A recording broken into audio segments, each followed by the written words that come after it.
शिक्षण अवधारणाएं, उद्देश्य, शिक्षण का स्तर। यानी कि शिक्षण जो है उसकी कौन कौन सी अवधारणाएं हैं, शिक्षण का उद्देश्य क्या है, शिक्षण का स्तर कितना है, वर्तमान में कितना स्तर आया है शिक्षण का। शिक्षण का मतलब होता है शिक्षा देना। ठीक है। तो शिक्षक शिक्षक कौन होता है? जो शिक्षा देता है, यानी कि जो स्रोत है, ज्ञान का भंडार है, उसको शिक्षक कहते हैं। विद्यार्थी विद्यार्थी या शिक्षार्थी दोनों एक ही है, यानी कि जो शिक्षा को ग्रहण करने वाला है। एक होता है शिक्षण।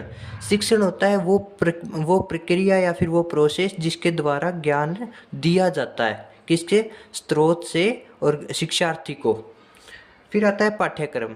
पाठ्यक्रम क्या होता है? वो प्रमुख स्रोत है, मतलब वो प्रमुख तत्व है जो जिससे शिक्षक क्या है, विद्यार्थी को या शिक्षार्थी को शिक्षा देता है, वो क्या है? पाठ्यक्रम है। अब शिक्षण के कुछ व्यापक अर्थ, मतलब वैसे देखा जाए तो शिक्षण को किस तरीके से अपन कह सकते हैं, उसकी कौन कौन सी तरीकों से परिभाषाएं अपन दे सकते हैं।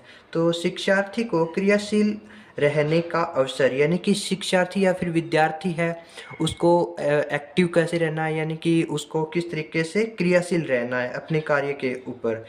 शिक्षार्थी के संवेगों को प्रशिक्षित करना, यानी कि उसके मन में जितने भी प्रश्न उठ रहे हैं उन सब का जवाब देना, उसको जितना भी हो सके उतना मतलब सेटिस्फैक्शन करना। शिक्षार्थी के वातावरण के अनुकूल बनाना, यानी कि शिक्षार्थी होता है उसको मतलब ज्ञान के लिए किस तरह से वातावरण के अनुकूल बनाना है, वो भी किसका कार्य होता है? शिक्षक का कार्य होता है।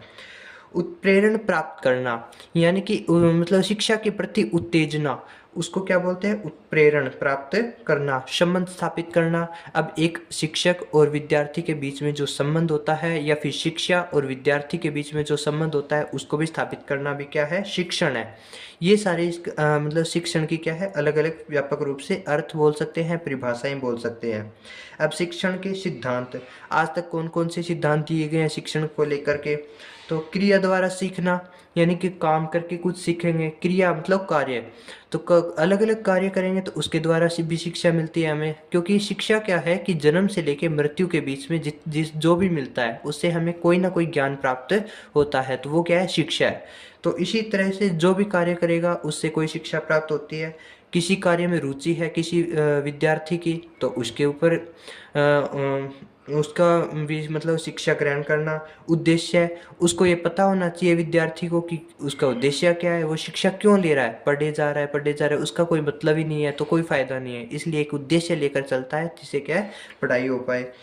चयन, अब शिक्षा को मतलब किस दिशा में लेके जाना है उसका चयन कौन करेगा? एक शिक्षक और विद्यार्थी मिलकर करेंगे, तो वो क्या है? शिक्षा का चयन करना। व्यक्तित्व, शिक्षा से क्या मिलेगा? व्यक्तित्व, तो व्यक्तित्व का निर्माण करना, एक अच्छे व्यक्ति का निर्माण करना ही शिक्षा का सिद्धांत है। फिर आता है शिक्षा के प्रमुख चरण।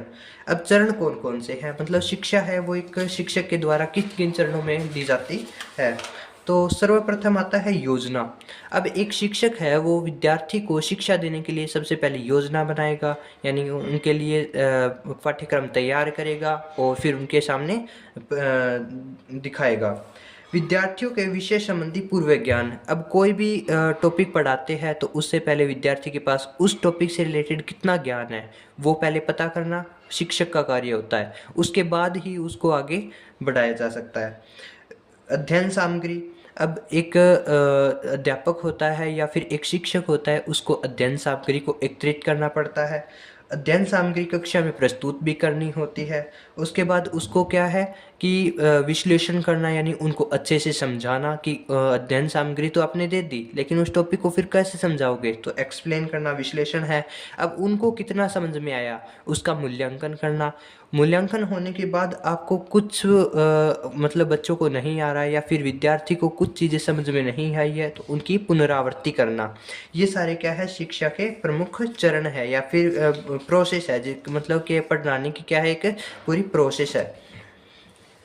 अब शिक्षण सूत्र, यानी कि अलग अलग समय में मतलब शिक्षा को क्या है कि आसान बनाने के लिए शिक्षार्थियों ने क्या किया कि बहुत सारे सूत्र बना दिए। अब कैसे? सरलता से जटिलता की ओर, यानी पहले सरलता से पढ़ाया जाए, उसके बाद जो जटिल पाठ्यक्रम है उसको पढ़ाया जाना। ज्ञात से अज्ञात की ओर, जो बच्चों को ज्ञान है या फिर जो विद्यार्थियों को ज्ञान है वहाँ से लेकर जो विद्यार्थियों को जिस चीज़ का ज्ञान नहीं है वहाँ तक लेके जाना। पूर्ण से अंश की ओर, कि मतलब पूर्ण से अंश की ओर लेके जाना। अनिश्चित से निश्चित की ओर, कि कुछ चीज़ें होती है जो अनिश्चित मतलब कंफ्यूजिंग क्रिएट करती है उनसे, और नॉन कंफ्यूजिंग यानी कि मतलब क्लियरनेस तक लेके जाना। प्रत्यक्ष से अप्रत्यक्ष की ओर, कि जो दिखता है वो तो है ही, उसके अलावा जो नहीं दिखता है उसकी तरफ भी बढ़ावा देना। विशिष्ट से सामान्य की ओर, कुछ विशेष चीज़ों का तो ज्ञान मिल गया, लेकिन कुछ सामान्य चीज़ें हैं जिनका भी ज्ञान होना बहुत आवश्यक है। विश्लेषण से संश्लेषण की ओर, कि विश्लेषण तो हुआ है लेकिन संश्लेषण नहीं हुआ है तो उसकी ओर भी मतलब बढ़ावा देना, या फिर उस तरीके से भी पढ़ाना। बहुत तरीके से अपन क्या है, इसका शिक्षण सूत्र का महत्व क्या है कि कलात्मक एवं लाभ के लिए, यानी कि कला से, यानी कि अलग अलग तरीकों से शिक्षा को दिया जा सकता है, और उनको क्या है कि विद्यार्थियों को अलग अलग तरीके से लाभ मिले। फिर आता है अध्येता की विशेषताएं। अब अध्येता कौन होता है? सबसे पहले होता है अध्येता, यानी अध्ययन करने वाला। अध्ययन करने वाला कौन होगा? अध्याय को ग्रहण करने वाला कौन होता है? विद्यार्थी, तो या शिक्षार्थी बोल सकते हैं, तो वो कौन है? अध्येता। अध्येता की कौन कौन सी विशेषताएं होनी चाहिए? तो अध्येता की विशेषताएं होनी चाहिए काकचेष्टा बको ध्यानम स्वान निंद्रा तथैव च अल्प आहारी ग्रह त्यागी विद्यार्थिन पंच लक्षणम, यानी कि कौवे की जैसे चेष्टा होनी चाहिए, यानी कि कौवे की तरह दूरदर्शन दर्शने वाला होना चाहिए। बगुले की तरह ध्यान होना चाहिए उसका। और स्वान यानी कि कुत्ते के जैसी नींद होनी चाहिए, यानी कि थोड़ी सी चटक की आवाज़ है उसमें भी उठ जाए। अल्प आहारी यानी कि बहुत कम खाने वाला होना चाहिए। गृह त्यागी, और घर को यानी कि मोह माया से शिक्षार्थी यानी कि जब शिक्षा ग्रहण करता है उस समय मोह माया से दूर होकर मतलब जो रहता है उस, ये सारे 500 लक्षण क्या है एक विद्यार्थी के अंदर होने चाहिए। इसके अलावा क्या है?